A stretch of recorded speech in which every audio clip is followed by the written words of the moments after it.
El domingo pasado vimos primera parte del tema Jesús inicia su ministerio. Hoy concluimos con la segunda parte, nada más va a haber dos partes. Y aunque vamos a usar parte de lo que vimos, de hecho todo lo que vimos el domingo pasado, como quiera voy a hacer algunas referencias para los que no estuvieron, y analizar ciertas cosas que quizás, bueno, yo reconozco que no los había analizado desde esa perspectiva. Quizás tú tampoco, espero que tú tampoco, para que aprendas lo que yo aprendí. Pero surge algo interesante en el capítulo 4 cuando Jesús y Satán intercambian frases bíblicas. Entonces, vamos a recordar el versículo base, que es Mateo 4:1. ¿Sí estamos listos ya, Beto? Excelente. Mateo 4:1 dice: luego el Espíritu llevó a Jesús al desierto para que el diablo lo sometiera a tentación. Entonces, en la primera parte analizamos del capítulo 2 y 3 las referencias que Mateo nos da sobre Jesús como Mesías, y analizamos las supuestas falsas referencias en cuanto al Mesías, porque no existen profecías de que sería nazareno, no existe una profecía de que de Egipto sería llamado el Mesías, pero analizamos cómo Mateo hace paralelismos y cómo aplicaba lo del nazareno según el original Netzer a Jesús. Entonces, Mateo nos da información del Viejo Testamento para que entendamos quién es Jesús. Y eso es interesante que lo notemos, porque en el capítulo 4, después de ser bautizado, es Dios quien decide llevar a Jesús al desierto. No es Satanás quien acomoda las cosas para tentar a Jesús, sino que es Dios quien arregla la cita entre Jesús y Satán. Esto es interesante porque pensamos que las cosas malas que nos pasan, Satán es el culpable. Pero según vemos en este capítulo, es el Espíritu que acaba de recibir después de ser bautizado, que dice que el Espíritu descendió en forma de paloma y se oye una voz en el cielo, y el Espíritu es quien lo lleva para ser tentado. Entonces, esta idea es de Dios. Es Dios quien está preparando el ambiente para que Jesús sea tentado. Entonces, cuando tú eres tentado, no es ajeno a la voluntad de Dios. Cuando tú eres tentado, Dios preparó el ambiente para que fueras tentado. No sé si me explico, porque la Biblia también dice que no te dará ninguna tentación que no puedas soportar. Entonces, toda tentación que experimentas fue previamente aprobada por Dios. ¿Sí me explico? Para que no fracases, porque no te dará ninguna prueba que no puedas soportar. Entonces, cualquier tentación que tú experimentes, Dios consideró, tú puedes, tienes todo lo que se requiere para que no caigas. Y como quiera muchas veces caemos, ¿verdad? Pero desde la perspectiva de Dios, Dios sabe que la vas a pasar. Ahora, ¿sería diferente en el caso de Jesús? ¿Dios le daría una prueba que no pueda soportar? Bueno, hay que analizar qué tipo de prueba le está sobreviniendo a Jesús, qué tipo de tentación. Entonces, es Dios quien lleva a Jesús para ser tentado. Y dice que Dios envía a Jesús al desierto, expuesto a las fieras salvajes, que es algo que no nos dice Mateo, pero si leemos Marcos 1, del 12 al 13, nos da ese tip. Dice: enseguida el Espíritu lo impulsó a ir al desierto, y allí fue tentado por Satanás durante 40 días. Estaba entre las fieras y los ángeles le servían. Ahora, ¿Satanás tentó a Jesús al final de los 40 días o lo tentó durante 40 días? Porque aquí Marcos dice: y allí fue tentado por Satanás durante 40 días, ¿verdad?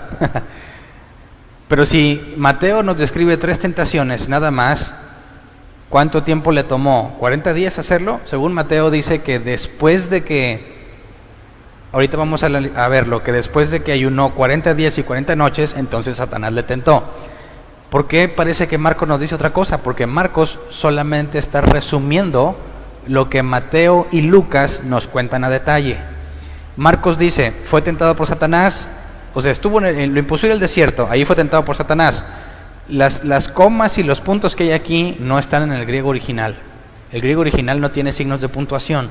Entonces, cualquier punto, coma, exclamación, lo que tú veas, no está en el original. Así que fueron puestos al criterio del grupo que tradujo. Entonces, lo que estamos leyendo aquí: enseguida el Espíritu lo impulsó al desierto, y allí fue tentado por Satanás. Aquí le puedes poner una coma, durante 40 días, o sea, durante 40 días fue el desierto. Estaban entre las fieras y los ángeles le servían. O sea que los 40 días que fue tentado los ángeles le servían, no. Por eso lo bueno de tener 4 referencias de los evangelios es que cada uno nos da una perspectiva de lo que sucedió, pero ninguna de ellas se contradice. Entonces, lo único que agrega diferente Marcos, que no nos dijo Mateo, es que estaba entre las fieras. Entonces, ese lugar desértico era peligroso porque había fieras. Se nos habla de que cuando Sansón se movía de un lugar a otro, salió un león al encuentro. ¿Dónde andaba Jesús? ¿Qué clase de fieras había? Ahora, no nada más fue enviado al desierto así como que a esperar a que sea tentado, sino que fue expuesto a los peligros del desierto. De día hace muchísimo calor, de noche hace muchísimo frío, y de día y de noche está expuesto a las fieras, y también serpientes y escorpiones, ¿verdad? Entonces, realmente fue expuesto. ¿Cómo es que el Hijo de Dios, el Salvador del mundo, Dios lo lleva a semejante situación como que arriesgando su vida? Porque, ¿qué pasaría si Jesús le da una gripe ahí en el desierto? Imagínate los cambios de temperatura. ¿Qué tuvo que hacer Jesús para sobrevivir en la noche? ¿Tuvo que encontrar la manera de hacer fuego o con su capa fue suficiente? Si estaba ayunando, obviamente no comía, pero ¿cómo se calentaba? Entonces, el agregar que está con las fieras como que lo vuelve un poco más realista. No te imaginas a Jesús esperando ser tentado como si nada, sino que está expuesto a verdadero peligro, y es Dios quien lo expone al peligro. Entonces, dice Mateo capítulo 4 versículo 2, después de ayunar 40 días y 40 noches tuvo hambre. Bueno, o sea que en los 40 días no tuvo hambre, hasta después. ¿O a qué hace referencia aquí? La palabra hambre aquí en el griego se puede traducir como hambre o como morir de hambre. La sensación de morirse de hambre también es válida en esta palabra griega.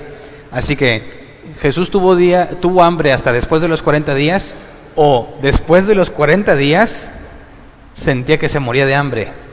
¿Cuál cuadrará más con lo que se nos dice? Digo, Jesús es un ser humano al 100%. ¿Qué ser humano no va a sentir hambre en 40 días? De hecho, el ayuno se trata de eso, ¿no? De soportar la presión que tu cuerpo hace por comer y tú de no hacerle caso. Es una lucha interna, ¿no? Quien haya tratado de ayunar se va a dar cuenta que tu cuerpo es muy insistente y es necio. Aunque le digas que no, te va a estar friegue y pone gorro que le des de comer. Pero a partir del tercer día se va a callar. ¿Quién ha ayunado más de 3 días? 1, 2, 3. Pero voluntariamente, ¿verdad? No porque te iban a operar o cosas así. No de que me van a operar y no puedo comer nada en 3 días. Eso no cuenta, que tú digas, voluntariamente voy a hacer un ayuno de 5 días. Y durante los 5 días, nada. Quien lo haya vivido sabe que los primeros días sufres mucho. Pero después del tercero o ya el cuarto, y el cuerpo ya se resignó. Entonces Jesús experimentó hambre muy seguramente, sí, al principio, pero después el cuerpo se autorregula y empieza a comer la grasa que tienes acumulada. Les he dicho, ¿verdad?, que todos tenemos una bodega, porque el cuerpo dice, está comiendo y dice, bueno, esto es para ahorita y esto es por si acaso Hernán ya no vuelve a comer. Y le deja un cacho aquí, y luego vuelves a comer y dice el cuerpo, bueno, esto es para ahorita y me aprovisiono ahí por si acaso ya no hay para comer. El problema es que siempre hay para comer y siempre le echa la bodega, ¿verdad? Pero cuando estás ayunando y el cuerpo te sigue demandando y no le das, se ajusta y entonces abre la bodega y tiene toda su provisión ahí guardada, deja de molestarte y empieza a comer de lo que tienes ahí. Y es cuando la grasa del cuerpo se empieza a consumir.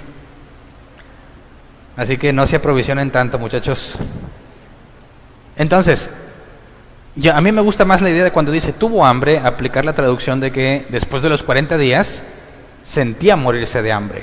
Tendría que ser una presión fuerte, porque es el momento en el que Satanás decide aparecer para proponerle algo.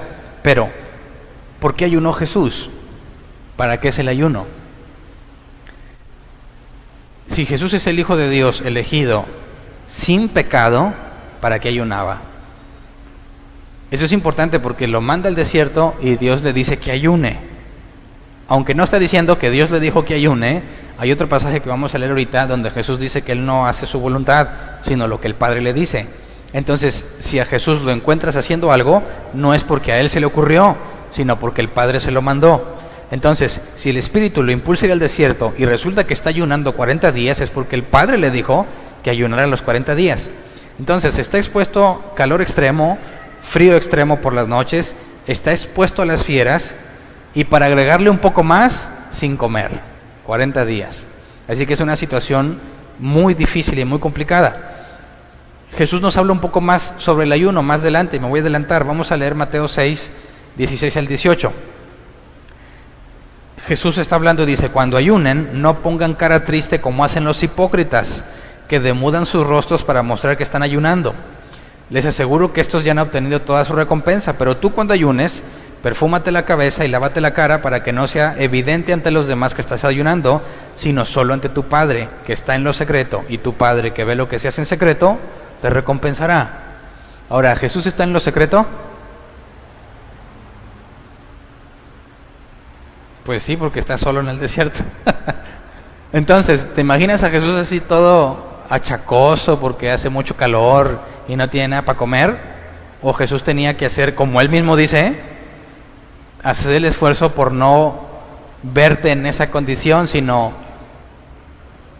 pagar el precio voluntariamente, sin quejarte, sin hacer como que, ay, ya no aguanto, no, tratando de llevar tu vida normal para que quede solamente en lo interno. De hecho, eso es lo difícil del ayuno, ¿no? Estás ayunando y muchos dicen que hasta sienten que se desmayan. Bueno, tienes que parecer normal.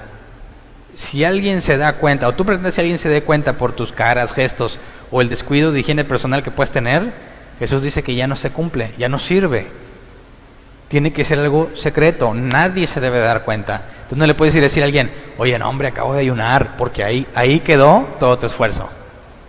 Hombre, yo ayuno mucho, ya perdiste. Lo que hayas hecho, violas lo del secreto, quieres hacerlo público, quizás te ganes una mejor reputación con el que te oye, pero fue todo, de ahí no pasa. La idea es que solamente sea entre Dios y tú. Así que nunca le andes diciendo a nadie cuando ayunas, y ya me dijeron todos. No. Pablo propone una postura un tanto más gráfica. Leamos 1 Corintios 9, 25 al 27. Dice, todos los deportistas se entrenan con mucha disciplina. Ellos lo hacen para obtener un premio que se echa a perder. Nosotros, en cambio, por uno que dura para siempre. Así que yo no corro como quien no tiene meta, no lucho como quien da golpes al aire. Más bien, golpeo mi cuerpo y lo domino, no sea que, después de haber predicado a otros, yo mismo quede descalificado. Entonces, Pablo, en otros pasajes, dice que él ayuna y ora y por los judíos y por los gentiles, por todo el mundo. Y Pablo dice que él golpea su cuerpo para dominarlo. La versión 60 dice, el versículo 27, sino que golpeo mi cuerpo y lo pongo en servidumbre. Entonces, el ayuno es algo secreto. ¿Por qué? Jesús dice, tiene que ser secreto. ¿Por qué? Porque tienes que lograr dominarlo. Tu cuerpo no te debe dominar a ti. Si tú quieres leer la Biblia y te da sueño, ¿quién domina a quién si te quedas dormido? Si tienes ganas de hacer algo por Dios y te da flojera, ¿quién domina a quién?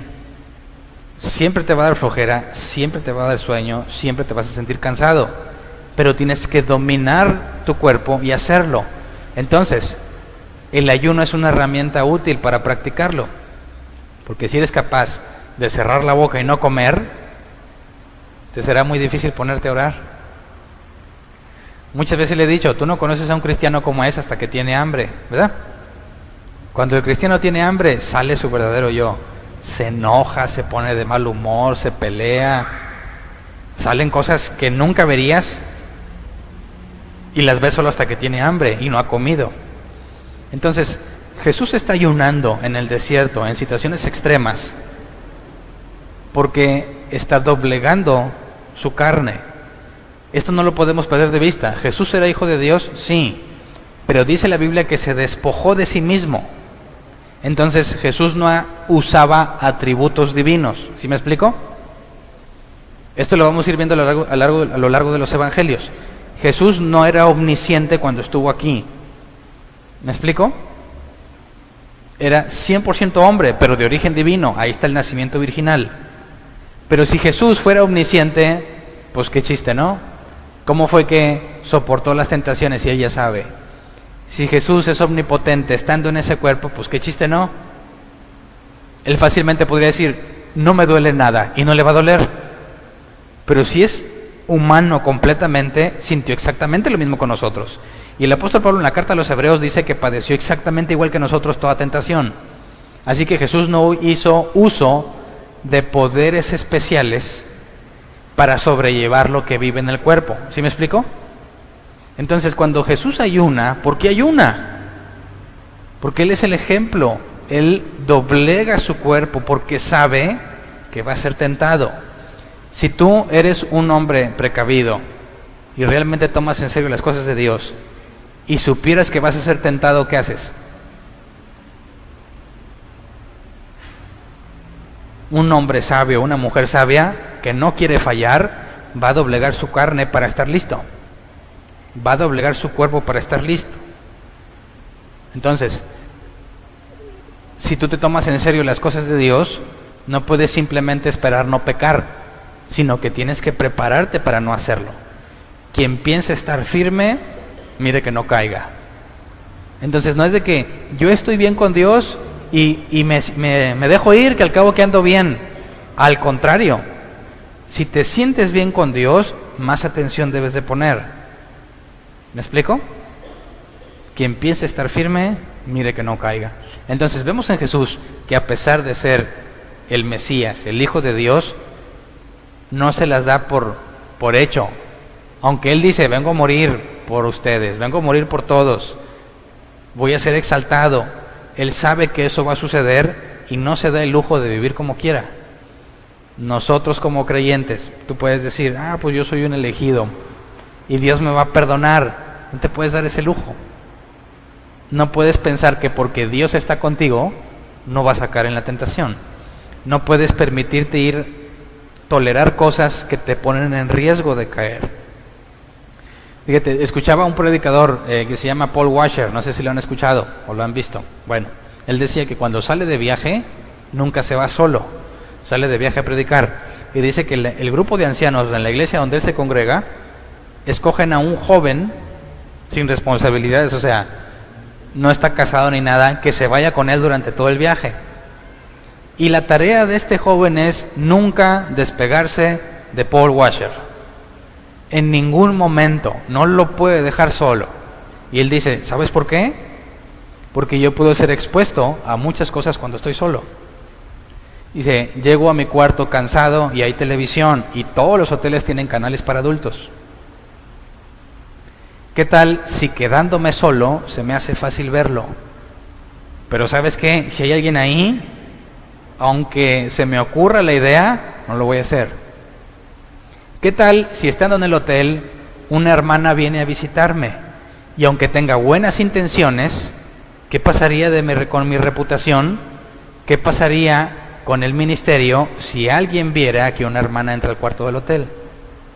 Y dice, no es necesario que entre, ¿qué tal si me ven que yo estoy en la puerta platicando con ella? Así que dice, cuando tocan, yo no abro, quien abre es el que lo acompaña. No porque él diga, no, es que yo soy bien débil, sino porque se adelanta ante una posible situación que lo ponga en riesgo. ¿Qué clase de cristiano hace eso? Solo alguien que se toma muy en serio lo que Dios le ha encomendado, de manera que no falles. Entonces, cuando Jesús está ayunando, está Él mismo controlando sus sentimientos. Tiene hambre, tiene calor, tiene frío, pero Él está ejerciendo el dominio propio. Entonces, 40 días y 40 noches no es la primera vez que vemos que alguien ayuna así. Leamos Éxodo 24:18. Dice, Moisés se internó en la nube y subió al monte y allí permaneció 40 días y 40 noches.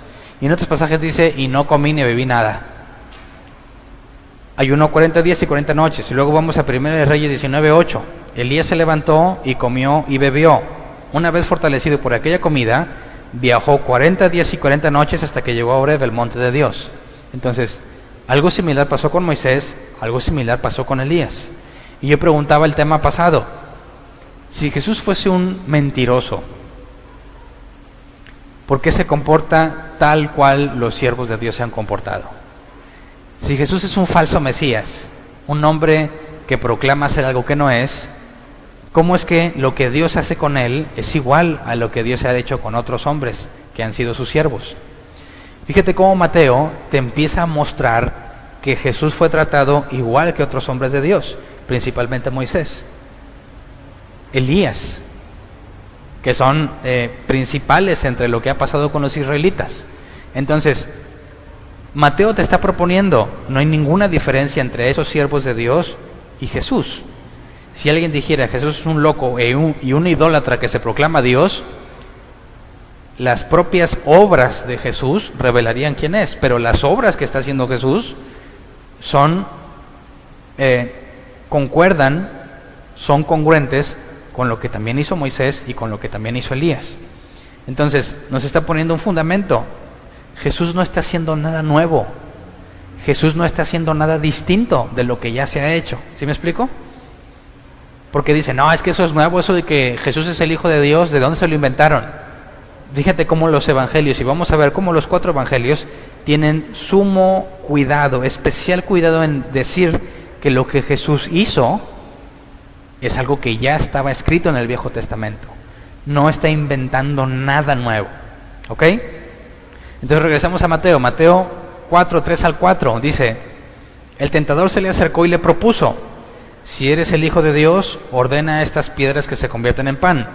Jesús le respondió, escrito está, no solo de pan vive el hombre, sino de toda palabra que sale de la boca de Dios. Ok, primera tentación. Quisiera que la analizáramos un poco porque Satán le dice, si eres hijo de Dios, ordénale las piedras. ¿De dónde se sacó esa idea? ¿Por qué le dice esa frase en particular? Si eres hijo de Dios, haz esto. Porque necesitamos recordar lo que pasó en Mateo 3, 16 al 17. Dice, tan pronto como Jesús fue bautizado, subió del agua, en ese momento se abrió el cielo y vio el Espíritu de Dios bajar como una paloma y posarse sobre él. Y una voz del cielo decía, este es mi Hijo amado, estoy muy complacido con él. Satanás le está diciendo, si lo que la voz del cielo dijo es cierta, haz esto. Si la voz del cielo dijo que tú eres su hijo, ¿cómo es posible que estés en semejante situación?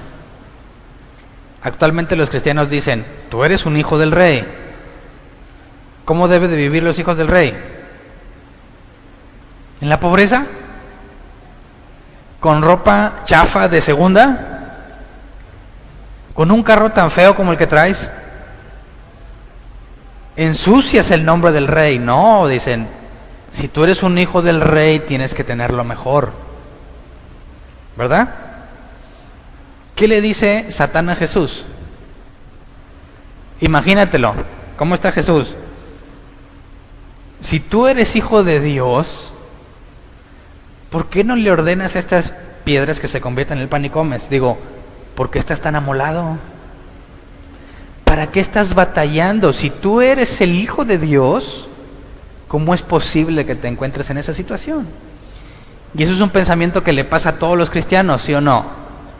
Estás batallando, te está yendo mal y dices, ¿por qué? Si soy cristiano. ¿Por qué a esos impíos les va bien y a mí me va mal si soy hijo de Dios? ¿Sí o no lo has pensado? Es exactamente lo que Satán le propone a Jesús. Si te bautizaste y si oye la voz del cielo sobrenaturalmente, ¿cómo es posible que estés pasando esa situación? Si tú eres el Hijo de Dios, tienes poder para convertir las piedras en pan. Come. ¿Qué hay de malo en que coma? Digo, se está muriendo de hambre. Ya ayunó 40 días y 40 noches. Ya se acabó, ¿no? Entonces, ¿Por qué no comes de una vez? ¿Es malo lo que le pide?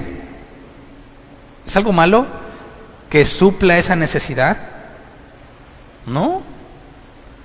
¿Pero por qué es una tentación entonces? Si eres el Hijo de Dios no deberías estar así. Si eres el Hijo de Dios, deberías asegurar tu supervivencia, ¿no crees? O sea, esto no es de que convierte la piedra en un panecito para que meriendes, ¿verdad? Te estás muriendo. ¿Cómo va a ser que estés así? ¿Quién va a cumplir lo que el Hijo de Dios debe de cumplir? Digo, razónalo, ¿no? ¿Qué va a pasar si te mueres? Hay personas, lamentablemente cristianas, que dicen, ¿qué va a hacer Dios si tú no cumples tu tarea? ¿Ah? Dios tiene un plan para ti, si tú no lo vas a hacer, ¿qué va a hacer? Si tú no lo haces, dijo Marcos Witt, atas las manos de Dios y Dios ya no puede hacer nada. Exactamente lo que Satanás le propone a Jesús. Si tú eres el Hijo de Dios y no comes, ¿cómo se va a cumplir? Convierte las piedras en pan, hazlo por ti, hazlo por la misión que Dios te dio. No tienes por qué padecer. Así que no es malo en sí mismo el hecho de que Jesús sacie su hambre. El problema el problema se nos revela con lo que Jesús responde. Veamos Deuteronomio 8, del 2 al 3. O sea, respondió ahí en Mateo, ¿verdad? Capítulo 4. Pero Jesús está citando este pasaje, Deuteronomio 8, del 2 al 3. Dice, aquí está hablando Dios a los, Moisés a los israelitas, dice, recuerda que durante 40 años el Señor tu Dios te llevó todo el camino del desierto y te humilló y te puso a prueba para conocer lo que había en tu corazón y ver si cumplías o no sus mandamientos. Te humilló y te hizo pasar hambre, pero luego te alimentó con maná, comida que ni tú ni tus antepasados habían conocido, con lo que te enseñó que no solo de pan vive el hombre, sino de todo lo que sale de la boca del Señor. Me gusta cómo lo tradujo la traducción lenguaje actual. Leámoslo por favor, el versículo 3 de ese mismo pasaje, pero en la versión TLA. Dice, los ha hecho pasar hambre, pero les ha dado a comer pan del cielo, un alimento que ni ustedes ni sus antepasados conocieron. Con esto Dios quiso enseñarles que, aunque les falte el alimento, pueden confiar en sus promesas y en su palabra y tener vida. Aunque te falte el alimento, puedes confiar. Es decir, que aunque no tengas lo necesario para sobrevivir, puedes confiar. Jesús está en una situación donde no tiene lo necesario para vivir. Y Satanás le dice, si tú eres el Hijo de Dios, hazlo. Jesús le dice que no, ¿por qué? Porque no importa que se esté muriendo de hambre, si Dios lo llevó a ayunar y Dios no le ha dado otra instrucción, ¿por qué habría de hacerlo? ¿Sí me explico? Imagínate, Jesús le dijo a Pedro, llegará el día en que cuando seas viejo te tomarán de las manos y te llevarán a un lugar donde no quieres ir.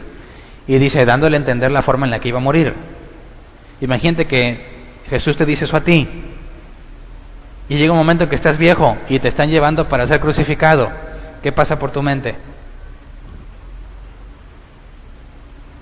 ¿Te acordarías que Jesús te lo dijo? Sí. ¿Te dan ganas de morirte? Lo crucificaron y dijo Pedro, pero no como Jesús. No quiero morir igual que él, no soy digno. Y lo crucificaron de cabeza. Está muriéndose, pero no reniega. ¿Por qué? Porque a pesar de que estés en esa situación tan crítica, debes confiar en el que lo ordenó. Cuando el día de tu muerte llegue, no debes de tener miedo, porque si Dios ordenó que murieras, vas a morir. ¿Me explico? Así que imagínate que llegara la persecución a nuestro país. ¿Tendrías miedo? Un verdadero creyente, aunque le pueda dar ñáñaras en el estómago, sabe que el día que Dios designe para él es inevitable. Pero si no lo ha designado, entonces no vas a morir. A fin de cuentas, no vas a morir porque te atrapen. Vas a morir el día que Dios dijo que vas a morir. Y puedes descansar en eso. Jesús le dice, no, porque no solo de pan vivirá el hombre, sino de la orden que Dios dio. Permanecer fiel a pesar de que te cueste la vida. Esa era la señal del cristianismo en aquel tiempo. Pablo lo dijo, he peleado con fieras, me han apedreado. Los cristianos padecían persecución, no como nosotros acá, ¿verdad? Que te dicen el aleluya y ya dices, Dios, ¿por qué sufro? No se compara con lo que vivieron ellos. Y ellos estaban dispuestos. Y los amenazaban, si vuelves a hablar de eso te matamos. Y volvían a hablar. Porque la orden de Dios fue, predica. Y no te mueves de ahí a menos que Él cambie la orden. Entonces, el problema no es que Jesús comiera, sino que desobedeciera lo que Dios le había dicho. Ayunas. Si Jesús dice, bueno, déjame, tengo hambre, convierto las piedras en pan, es una desobediencia. Está cambiando lo que Dios dijo. Dios no le dio una nueva instrucción. Entonces, Satanás de una forma muy sutil trata de mover a Jesús a desobedecer, pero no le pide que desobedezca, le pide que supla su necesidad. Y es cuando la Biblia dice que Satanás se disfraza de ángel de luz. ¿Tú crees que se le apareció a Jesús así con cuernos y patas de chivo? ¿Tú crees que Satanás dice, voy a tentar a Hernán, y viene con cuernos y patas de chivo? ¿Tú crees que si vieras algo malo en Satanás, le harías caso? Por eso se disfraza de ángel de luz. Parece que es muy bueno lo que te pide, tiene sentido y tiene lógica. Apela a tu razonamiento. Satanás no le está dando una instrucción directa, invita a Jesús a meditar. Si eres el Hijo de Dios, haz esto. Y Jesús tendría que razonar, a ver, pues es cierto, digo, ¿es bíblico? ¿No? Si soy, tengo hambre, puedo hacerlo. Es el razonamiento humano el que te desvía. ¿Me explico? Y eso es a lo que siempre te va a invitar Satanás. Por eso, cuando quieres hacer algo que está mal, no sé si te has dado cuenta, ¿cómo es que te convences de hacerlo? Te convences a ti mismo de que no es tan malo, ¿verdad? Oye, quiero comerme algo que no debiera comer, el doctor me lo prohibió, pero llevo 2 meses sin comer, o sea, le he echado ganas, me he esforzado en serio, y la verdad es que me ha costado mucho, mucho, y además, pues qué tanto una sola vez nada más para que se me quiten las ganas, y es más, lo pruebo, se me quitan las ganas y voy a poder soportarlo mejor, y te autoconvences haciéndote pensar que no es tan malo y que es lógico y razonable. Esa es la forma en la que todos los cristianos caemos, ¿verdad? Es la forma en que Santiago dijo, cada uno es arrastrado de su propia concupiscencia. Y la palabra concupiscencia en el original es un deseo fuerte. Tanto lo deseas que ese deseo es el que te arrastra. Pero Jesús no. Jesús le cita el Viejo Testamento, ¿verdad? Eso es lo que la Biblia dice. Por eso no lo hago. Ok. Ya que se puso bíblico, Satanás le propone lo siguiente, versículos 5 al 7 en Mateo 4. Luego el diablo lo llevó a la ciudad santa e hizo que se pusiera de pie sobre la parte más alta del templo y le dijo, si eres hijo de Dios, tírate abajo, porque escrito está, ordenará que sus ángeles te sostengan en sus manos para que no tropieces con piedra alguna. También está escrito, no pongas a prueba al Señor tu Dios, le contestó Jesús. Entonces, yo me imagino que Satanás le dijo, con Biblia.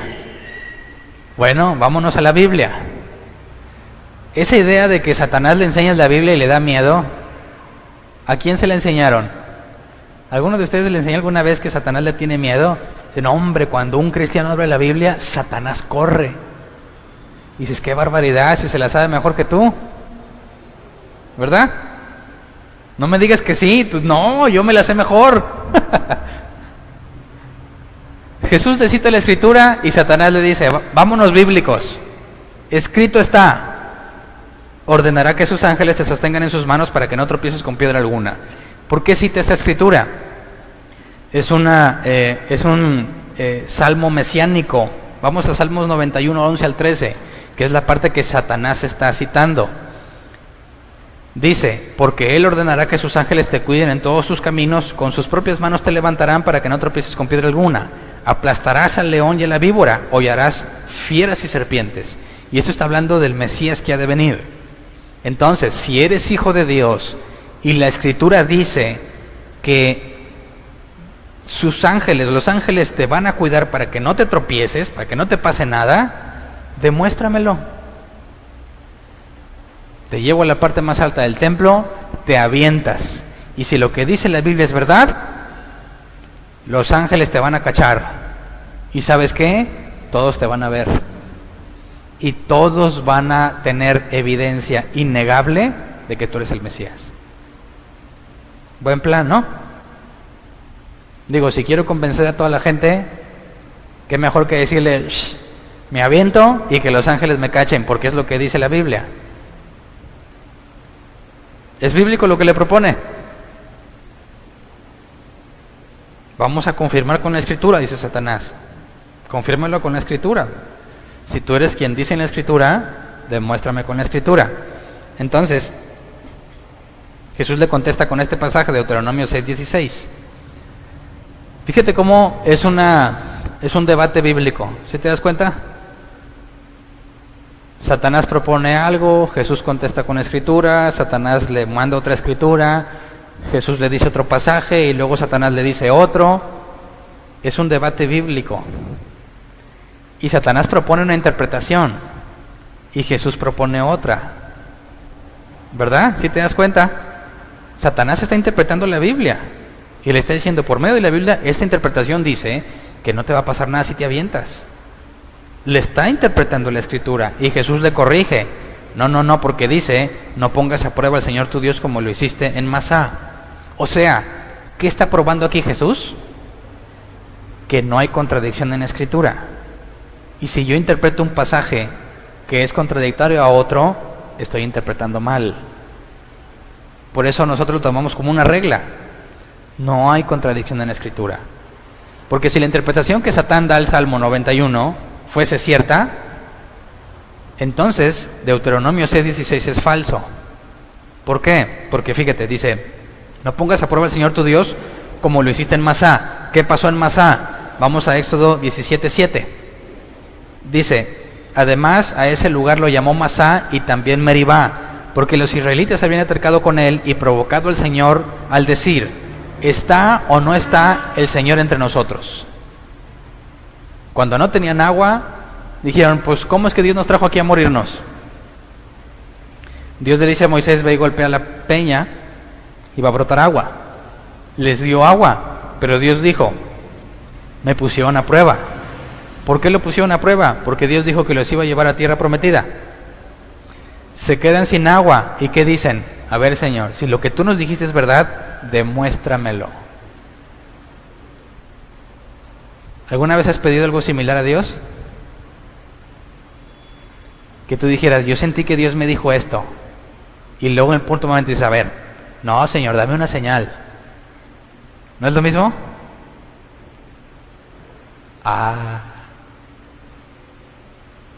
¿Han puesto a prueba a Dios? Yo sí lo llegué a hacer.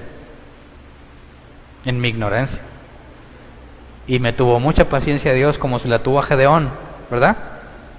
Dios le dijo a Gedeón, ve, y Gedeón ahí, a ver si el vellón se moja o no se moja, y otra vez pero al revés. ¿Quiénes más han puesto señales? Moisés. ¿Y qué señal tengo para que me crean? Y Dios le dijo, mete la mano y saca la mano. Va a estar leprosa y luego otra vez. Avienta tu báculo y se va a convertir en serpiente. No debes de hacerlo, pero en su misericordia nos ha tolerado, ¿sí o no? Una cosa es que te tolere y otra cosa es que le guste, ¿verdad? Así que si entiendes que es poner a prueba a Dios después de que te dijo algo, no te pongas a pedirle una señal. Eso refleja que no lo conoces nada más. Así que conforme avanzas en el entendimiento con Dios y empiezas a conocerlo cada vez más, tendría que resultar Cero pedir señales. De paso, las primeras, como Moisés la primera vez tuvo que pedir señal. Gedeón la primera vez tuvo que pedir señal. Quienes piden señales son la primera vez, pero ya no. Entonces, ¿cuál era el problema con lo que le pedía Satán a Jesús? Jesús dice, no pongas a prueba a Dios. Si eres hijo de Dios, aviéntate. No. Si soy hijo de Dios, porque la voz lo dijo, no necesito aventarme. ¿Sí me explico? Si Dios te dijo, te voy a ayudar, ¿qué significa? Que te va a ayudar. ¿Necesitas pedirle una señal? No. ¿Qué es lo que Satán propone a Jesús? Indirectamente, desconfía de Dios. ¿Qué fue lo que Satán le dijo a Eva?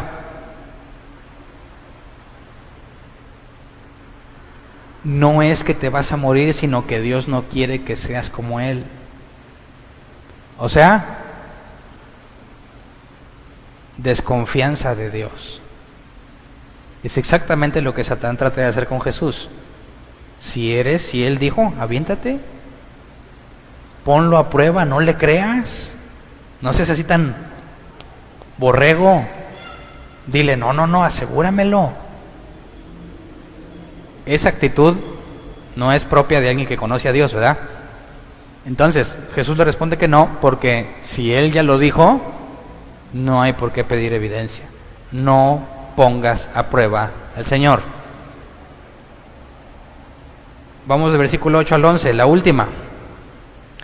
De nuevo lo tentó el diablo, llevándolo a una montaña muy alta, y le mostró todos los reinos del mundo y su esplendor. Todo esto te daré si te postras y me adoras. Punto. ¿Está citando algún pasaje bíblico aquí? No. ¿Por qué le hace semejante proposición? ¿No te parece muy obvio? O sea, ¿no es básica esta? O sea, Satanás puso mucho cuidado en las primeras dos, pero en esta tercera, ¿qué le contesta Jesús? Vete, Satanás, le dijo Jesús, porque escrito está, adora al Señor tu Dios y sírvele solamente a Él. Entonces el diablo lo dejó y unos ángeles acudieron a servirle. ¿No te parece muy obvio que Satanás le diga a Jesús, pues adórame a mí? ¿Tú crees que Jesús lo iba a aceptar así de simple? Si Satanás se te aparece y te dice, arrodíllate ante mí, ¿lo vas a hacer? ¿No te parece de principiante? ¿No te parece que aquí hay algo detrás de ese ofrecimiento? Yo no creo que si Jesús ya le ha contestado que aunque tenga hambre está dispuesto a morirse porque Dios no ha cambiado la orden, que si Dios dijo, la voz del cielo dijo que Él es hijo de Dios, no tiene por qué ponerlo a prueba. ¿Tú crees que Jesús consideraría arrodillarse ante Satán? No tiene sentido. Yo pensaría, quizás esa sería la primera prueba. Digo, si yo fuera Satán, yo empezaría por la fácil, ¿no? Y luego se las pongo difíciles. Aquí parece que Satán se las pone difícil y luego se la pone muy fácil. Jesús cita los 10 mandamientos, lo básico. Pero aquí hay un trasfondo. Quisiera que leyéramos Lucas 4, 6 al 7. Lucas 4 nos narra lo mismo que Mateo 4, pero en esta parte nos da una información extra. Dice, sobre estos reinos y todo su esplendor le dijo, te daré la autoridad porque a mí me ha sido entregada y puedo dársela a quien yo quiera. Así que si me adoras, todo será tuyo. Entonces, esta información extra nos pone el trasfondo de lo que está sucediendo aquí. Si postrado me adoras, te doy los reinos porque son míos. ¿Qué tiene que ver eso? Leamos Salmos 110. Dice, Salmo de David, dijo el Señor a mi Señor, siéntate a mi derecha hasta que ponga a tus enemigos por estrado de tus pies. ¿De quién está hablando? Del Mesías. El Señor, primer Señor es YHVH, segundo Señor es Adonai. Los dos son nombres de Dios. YHVH le dijo a Adonai, siéntate a mi derecha hasta que ponga a tus enemigos por estrado de tus pies. El Mesías tenía que ser hijo de David, y David le llama Adonai a su hijo. Y vimos la clase pasada que por eso el Mesías no era un simple ser humano, tenía que ser un ser humano, pero al mismo tiempo mayor que David. Sigamos leyendo. Dice que el Señor extiende desde Sión el poder de tu cetro. Domina tú en medio de tus enemigos. Entonces, ¿el Mesías qué va a ser? Rey del mundo. Dios le va a dar su cetro. Él va a dominar. El Mesías tiene que dominar en el mundo. Dice, tus tropas estarán dispuestas a salir de la batalla, ordenadas en santa majestad. De las entrañas de la aurora recibirás el rocío de tu juventud. El Señor ha jurado y no cambiará de parecer. Tú eres sacerdote para siempre según el orden de Melquisedec. El Señor está a tu mano derecha, aplastará a los reyes en el día de su ira, juzgará a las naciones y amontonará cadáveres, aplastará cabezas en toda la tierra, beberá de un arroyo junto al camino y por lo tanto cobrará nuevas fuerzas. Entonces Satán sabe que el Mesías va a heredar todos los reinos del mundo y va a gobernar sobre todos. ¿Por qué le hace ese ofrecimiento entonces? Si él ya sabe que el Mesías los va a recibir, ¿por qué le dice Satán, si me adoras te los doy? Si aquí dice que el Mesías los va a recibir. ¿No te parece que está de más? Si Jesús sabe que Él es el Mesías, sabe que va a gobernar sobre el mundo, ¿por qué Satanás le ofrece algo que va a tener? Porque nos falta analizar este otro, Isaías 53. Leamos Isaías 53 completo. Dice, ¿quién ha creído a nuestro mensaje y a quién se le ha revelado el poder del Señor? Creció en su presencia como un vástago tierno, como raíz de tierra seca. No había en él belleza ni majestad alguna. Su aspecto no era atractivo y nada en su apariencia lo hacía deseable. Despreciado y rechazado por los hombres, varón de dolores, hecho para el sufrimiento. Todos evitaban mirarlo. Fue despreciado y no lo estimamos. Ciertamente él cargó con nuestras enfermedades y soportó nuestros dolores, pero nosotros lo consideramos herido, golpeado por Dios y humillado. Él fue traspasado por nuestras rebeliones y molido por nuestras iniquidades. Sobre él recayó el castigo, precio de nuestra paz, y gracias a sus heridas fuimos sanados. Todos andábamos perdidos como ovejas, cada uno seguía su propio camino, pero el Señor hizo recaer sobre él la iniquidad de todos nosotros. Maltratado y humillado, ni siquiera abrió su boca. Como cordero fue llevado al matadero, como oveja enmudeció ante su trasquilador, y ni siquiera abrió su boca.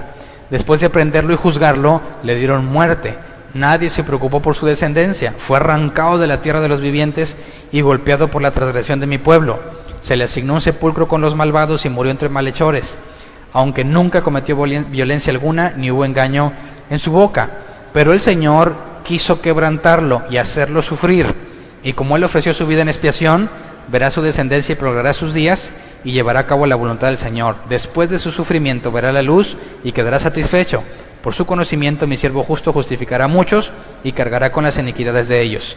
Por lo tanto le daré un puesto entre los grandes y repartirá el botín con los fuertes, porque derramó su vida hasta la muerte y fue contado entre los transgresores. Cargó con el pecado de muchos e intercedió por los pecadores. Entonces, antes de que reciba el reino, ¿qué le va a pasar? Todo el sufrimiento ahí descrito. ¿Por qué Satán le propone a Jesús que si lo adora le da todos los reinos? ¿Qué le está diciendo en pocas palabras? Ahórrate Isaías 53, ¿verdad? No tienes que vivir eso si me adoras. Es obvio que no lo debe de hacer, pero es una oferta considerable. Jesús dijo, Padre, si es posible que pase de mí esta copa. Angustiado estoy hasta la muerte, dijo. Caían gotas de sangre de su frente. Realmente le angustiaba lo que iba a vivir. ¿Y qué le propone Satanás? Ahórratelo. Ahórratelo. Así que la negativa de Jesús, ¿qué implica? Estoy dispuesto a padecer lo que tenga que padecer. Y ante eso, Satanás decide olvidarlo. Jesús contesta así, Deuteronomio 6:13, teme al Señor tu Dios, sírvele solamente a Él y jura solo en su nombre. Entonces, Lucas nos dice que lo dejó hasta otra ocasión. Mateo nada más nos dice que lo dejó. Sabemos que hubo más ocasiones. Sabemos que Jesús le dijo a Pedro, apártate de mí, Satanás, porque fue tentado nuevamente. Entonces, la forma en que Satán trata de mover a Jesús es la forma o el patrón que sigue con todos nosotros. No sé si te puedes dar cuenta. Te dices cristiano, te dices bíblico, ¿con qué te va a tratar de convencer? Pues con la Biblia. ¿Basado qué? En una interpretación equivocada. Pero si no conoces bien la Biblia, ¿qué le vas a contestar? Te va a decir Satanás, tú eres un hijo del rey y debes tener prosperidad. Jesús dijo que todo lo que le pidas en su nombre te lo va a dar. Pídele una camioneta hoy. ¿Y qué le vas a contestar? Es bíblico. ¿Por qué? Porque desconoces la Escritura. ¿Verdad? ¿Qué pasa con muchísimas personas que le citan la Biblia mal y dicen, es bíblico? ¿A qué se debe? ¿A que Satanás es muy hábil? No. Se debe a la ignorancia de las Escrituras. Cuando en Efesios Pablo cita la armadura, la coraza, el casco, todo eso, ¿qué es lo único que es ofensivo en la armadura, que sirve para atacar? La espada. Y la Biblia dice que la espada es la palabra. ¿Cuál es la única forma en la que puedes repeler lo que Satán te dice? Con la Escritura. Resistid al diablo y huirá de vosotros. ¿Por qué Jesús no lo reprendió? ¿Por qué no le dijo, te reprendo en mi nombre? Y te ato de pies a cabeza y te mando al abismo para que no me vuelvas a tentar. ¿Por qué? ¿Quién lo llevó a ser tentado? ¿Qué pasa si se pone a decir, no, tú no me vuelves a tentar nunca más? ¿Qué es lo que estás demostrando? No sé si me explico. Quien está en la tentación y dice, no, tú no puedes conmigo, yo declaro que quién sabe qué. Y te pones a reprenderlo y a echarle peces a Satanás y no entiendes que Dios lo envió a tentarte. ¿Contra quién estás tratando de luchar? Contra Dios. ¿Me explico? ¿Sí queda clara esa parte? Mi tarea no es evitar lo que Dios dijo, es resistir y permanecer fiel a lo que me dijo, aunque me cueste la muerte. ¿Sí? Y si Dios le dice a Satán, ve y péscate a Hernán, ahorita es el momento, así como con Jesús, ahorita es el momento. Le voy a decir, ¿te largas, Satanás? Te va a decir, Hernán, ¿quién crees que me mandó? Si quieres que me vaya, ¿a quién se lo vas a tener que pedir? Satanás va a decir, mira, yo voy a cumplir lo que me encomendó. ¿Tienes alguna queja o sugerencia? Allá con el gerente. ¿Sí me explico? ¿Quién es el que queda en ridículo cuando tratas de atarlo y todo ese tipo de cosas? Tú. Por eso, si Jesús sabe que fue llevado a eso, ¿por qué no lo reprende? Porque sería contrario a lo que Dios ordenó. ¿Verdad? Entonces, no caigas en esas cosas.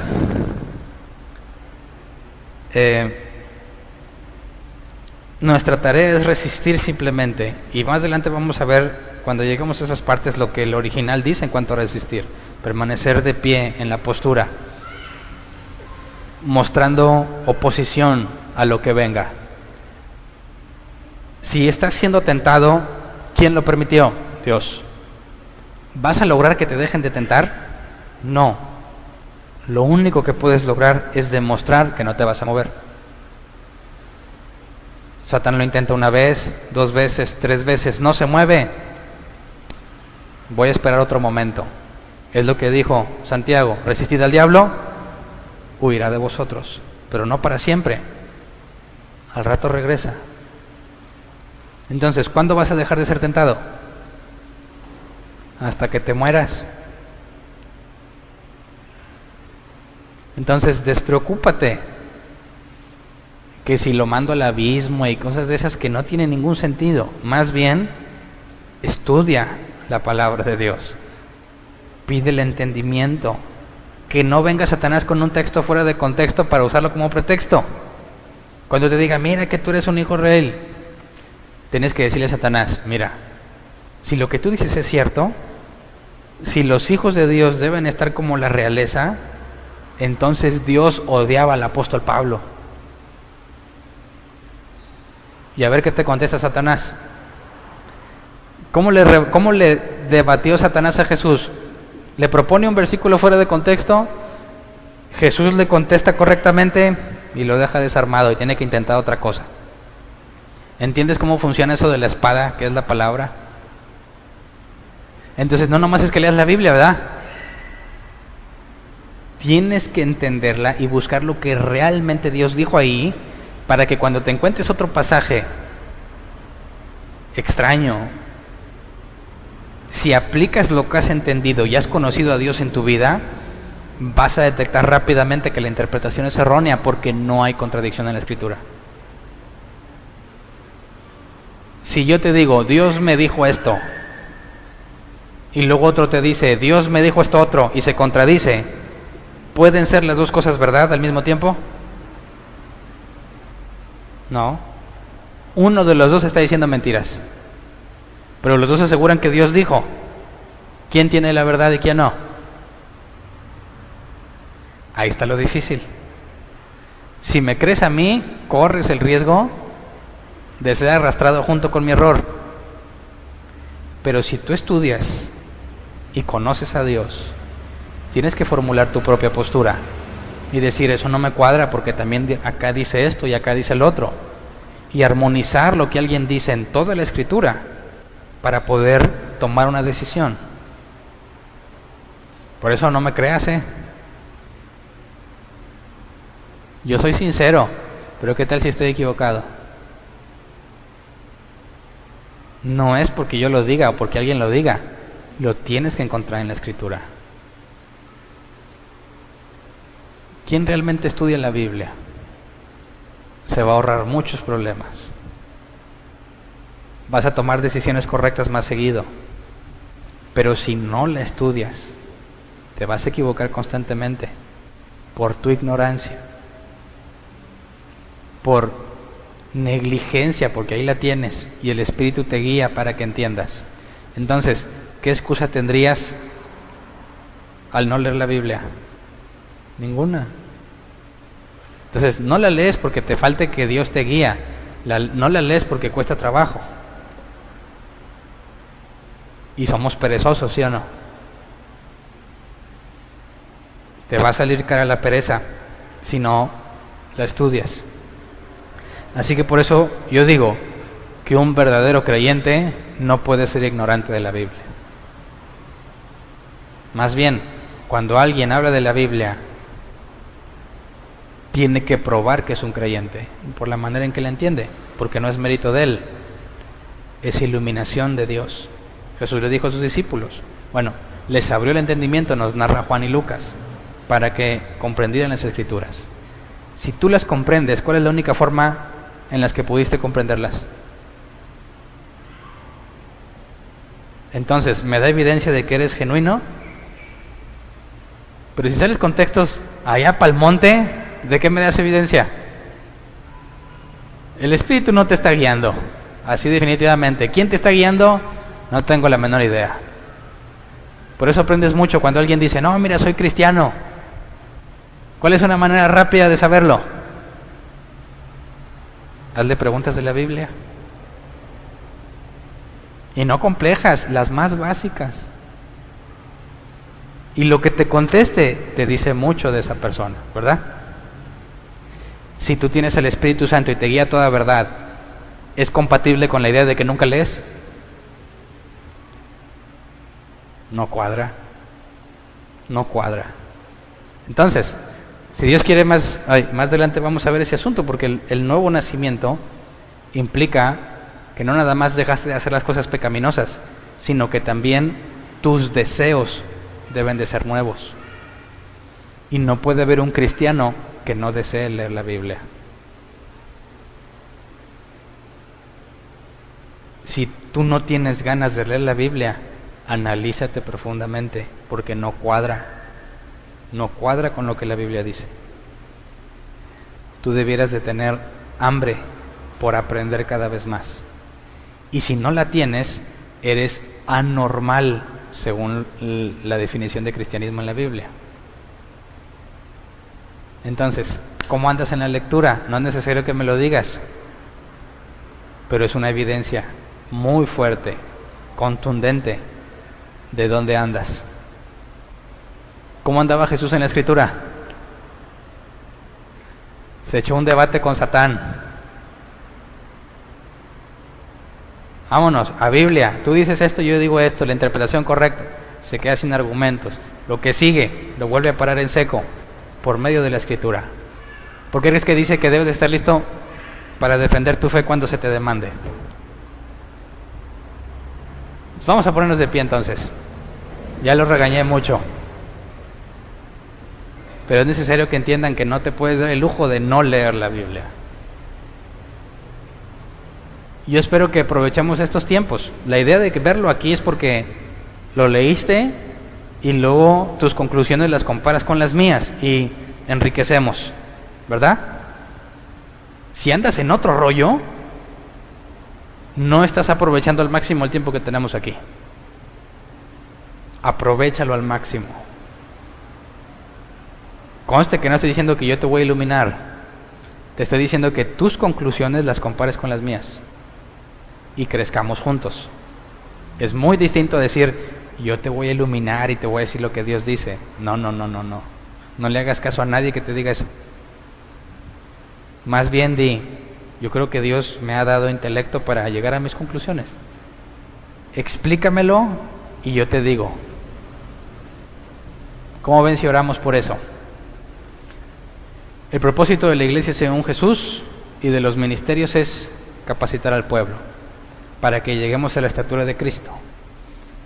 ¿Qué tal le sale Cristo con la Biblia? Lo vamos a ver en los 4 evangelios. A esa estatura debes de llegar. ¿Cuántos años de cristiano tienes? ¿Qué tanto de Biblia sabes? ¿Qué tanto has aprovechado el tiempo? Si lo has desaprovechado, corrígelo. Vamos a orar juntos para decirle a Dios, no me dejes en paz si no he leído. No me dejes en paz si leí pero no entendí. Que sea insoportable. Así, no puedo estar en paz si no aprendí algo de parte de Dios hoy. Si no leí y entendí algo, que no me dejes estar en paz. ¿Quién lo quiere pedir junto conmigo? Conscientes de lo que implica. No es, dame tu bendición, Señor. No. Es, no me dejes en paz hasta que lo haga, porque me conozco. Tú te conoces, ¿no? Siempre va a haber una mejor opción, que no nos deje en paz. ¿Estamos de acuerdo? Vamos a orar entonces. Señor, gracias porque en tu misericordia nos has tolerado mucho. Gracias porque te hemos puesto a prueba muchas veces. No nos ha consumido tu ira. Perdónanos cada vez que no fuimos fieles a lo que nos dijiste, cada vez que dudamos a pesar de tener evidencia contundente, cada vez que nos hablaste claramente y lo pusimos en duda y nos desviamos. Gracias por tu paciencia, por tu misericordia que es nueva cada mañana, pero queremos pedirte que nos cambies, no queremos seguir así. Queremos pedirte que nos transformes completamente cada día más hasta que lleguemos a la estatura de Jesús. Que no pase un día en el que no hayamos aprendido algo en tu palabra, aunque sea un solo pasaje, pero que lo hayamos leído y aprendido. Quizás, si no alcanzamos a leer, que por medio de las experiencias, que por medio de las situaciones que nos pasan, podamos aprender la lección y aplicarlo en lo que hemos aprendido de la Biblia. Queremos pedirte que no nos dejes en paz. Sabemos que nuestra carne es opuesta a lo que queremos hacer. Sabemos que la carne tiende al pecado. Danos dominio propio, Señor. Pon en nosotros un sentimiento que no nos deje dormir, que no nos deje vivir en paz hasta que hayamos recibido instrucción tuya, hasta que tu Espíritu nos haya guiado a la verdad cada día. Queremos pedirte que no nos entregues a nuestro loco libre albedrío, que no nos dejes hacer nuestra obstinada voluntad, sino que en tu misericordia nos disciplines como a hijos, que nos muestres tu amor por medio de la disciplina para que perseveremos en escudriñar y en entender tu palabra. Abre nuestro entendimiento para que cada día que pase podamos comprender cada vez más, y aunque ya hayamos leído un pasaje, cada vez que lo leamos sea algo fresco, un entendimiento más amplio y más profundo del que teníamos la última vez que lo leímos. Sabemos que esto te agrada, por eso podemos confiar en que lo recibiremos. Gracias de antemano. Amén.